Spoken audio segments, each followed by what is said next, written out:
From the PEP Radio Newsroom, these are the stories we are covering at this hour.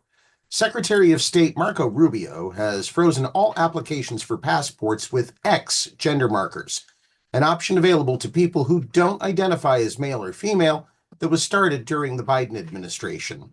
He also ordered staff to suspend applications that involve a change in gender marker. According to The Guardian, an internal State Department cable from Rubio to department staff yesterday that said the country's policy is now that an individual's sex is not changeable. Sex and not gender shall be used for all official documents, including passports, Rubio's email says, and it orders staff to suspend any application requesting an X sex marker and to suspend any application where the applicant is seeking to change their sex marker. The email referenced one of Donald Trump's executive orders from earlier in the week defending women from gender ideology extremism and restoring biological truth to the federal government, which says that there are only two sexes determined by the size of one's reproductive cells. The order directs all federal government departments and agencies to remove all statements, policies, regulations, forms, communications, or other internal and external messages that promote or otherwise inculcate gender ideology. The Biden administration started issuing X passports several months after President Joe Biden took office. When a person obtains identity documents that reflect their true identity, they live with greater dignity and respect, said then Special Diplomatic Envoy for LGBTQ rights, Jessica Stern, at the time.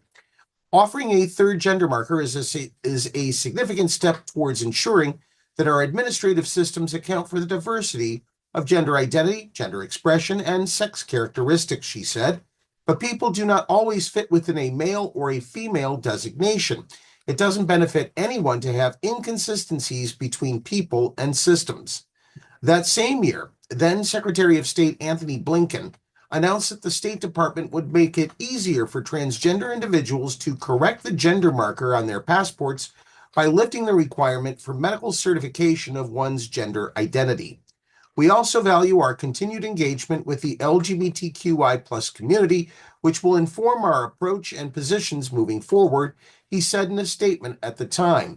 With this action, I express our enduring commitment to the LGBTQI+ community today and moving forward. The White House said earlier this week that existing passports will not be invalidated by the order, but they will have to reflect a person's God-given sex, which was decided at birth when renewed. I don't recall my God-given sex being renewed, but it's whatever.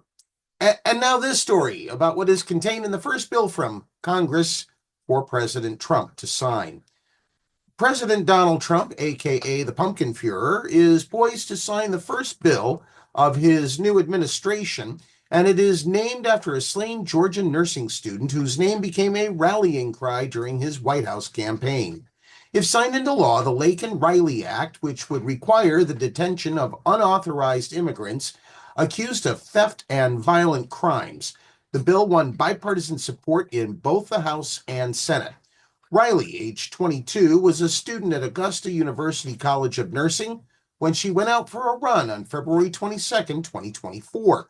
Prosecutors said she was encountered by Jose Antonio Ibarra, who killed her during a struggle. Ibarra waived his right to a jury trial and was found guilty in November of murder and other crimes by a judge, who alone heard and decided the case. He was sentenced to life without parole.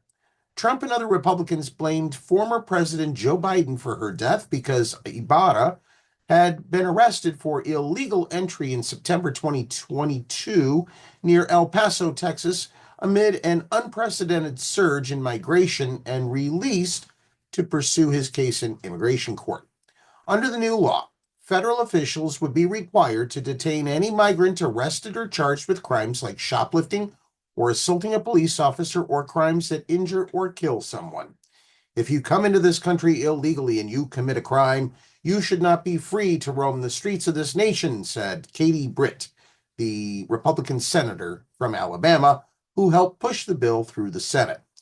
The bill also empowers state attorneys general to sue the federal government for harm caused by failures or decisions in immigration enforcement that harm states or people. That includes releasing migrants from custody or failing to detain migrants who have received deportation orders.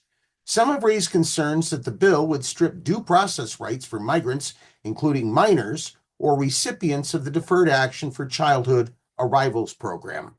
In the wake of tragedy, we are seeing a fundamental erosion of our civil rights, said Representative Alexandria Ocasio-Cortez, a New York Democrat. In this bill, if a person is so much as accused of a crime, if someone wants to point a finger and accuse someone of shoplifting, they would be rounded up and put into a private detention camp and sent out for deportation without a day in court. Most Democrats criticized the lack of funding in the bill, arguing the new law would not solve immigration problems, but would impose new requirements on federal authorities. Democrats on the Appropriations Committee estimate the bill would cost $83 billion over the next 3 years, according to a memo obtained by the Associated Press. Senator Chris Murphy, the Democrat from Connecticut, said the bill is a totally unfunded mandate. Democrats who supported it were mostly from 5 battleground states and said their constituents demanded more border security and supported deportations of migrants accused of crimes. Anyone who commits a crime should be held accountable. That's why I voted to pass the Lake and Riley Act. Senator Catherine Cortez Masto, a Democrat from Nevada, said on social media after its passage. New Hampshire Democratic Senators Jean Shaheen and Maggie Hassan and Virginia Senator Mark Warner also supported the bill. Shaheen and Warner are each up for a 4th term next year. Senator John Fetterman, the Democrat from Pennsylvania, who also backed the bill because he wants a secure border, was the first Senate Democrat to meet with Trump after the election. He has met with many of Trump's cabinet picks and broken with his own party on some policy. To be clear, John Fetterman has a D after his name for now, but if he keeps schmoozing with his Republican colleagues, he'll end up dropping his grade to an F. To learn more about these stories, check out the PEP Radio page on the Pennsylvania Equality Project website, paequality.com. That's the news at this hour. Now back to more music on PEP Radio.